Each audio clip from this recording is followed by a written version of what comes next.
i-share po namin knowledge sa inyo ay health teaching po, katulad ng livelihood po, diabetes, hypertension, waste management, pati po sa environment ko din po.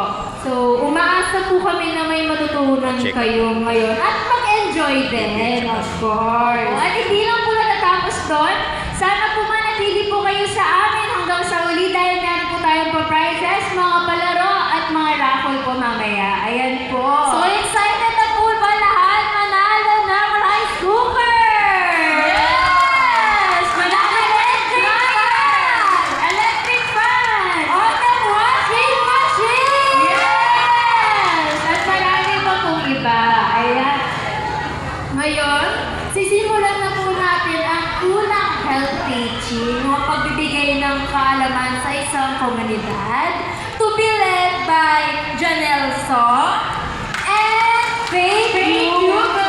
Ayan. Welcome po natin sila. Bigyan na malakas na pagsa.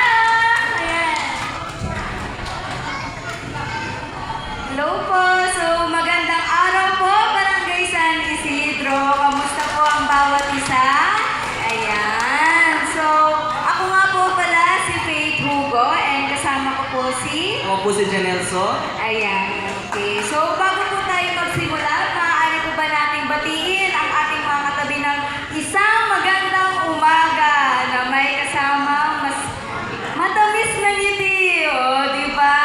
Okay. Mukhang mababa yung energy nila, no? Parang kailangan pa natin ng isa pa. Magandang umaga po, Barangay San Isidro! Ayan! So, ang saya po, di ba? Lalo na po, kapag bumabati po tayo na may kasamang pag-ngiti, mas magaan po sa pakiramdam. And ganun din po, lalo na po kapag nakikita po natin na malinis po and maaliwalas po yung barangay po natin. So, mas nakakagaan din po ng pakiramdam po. Di ba, Janelle? Totoo. Sino ba gustong gumising na bubungan sa'yo? Basura, nakakalat na di ba?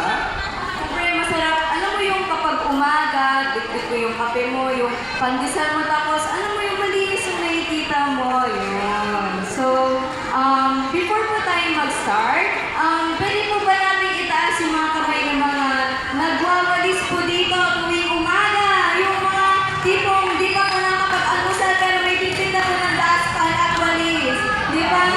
Ayan, dami naman. So, ayun, kapag po umaga po talaga, maganda rin po yung kasi nga po, syempre exercise na po before po mag-start po ang gagawin natin, di ba?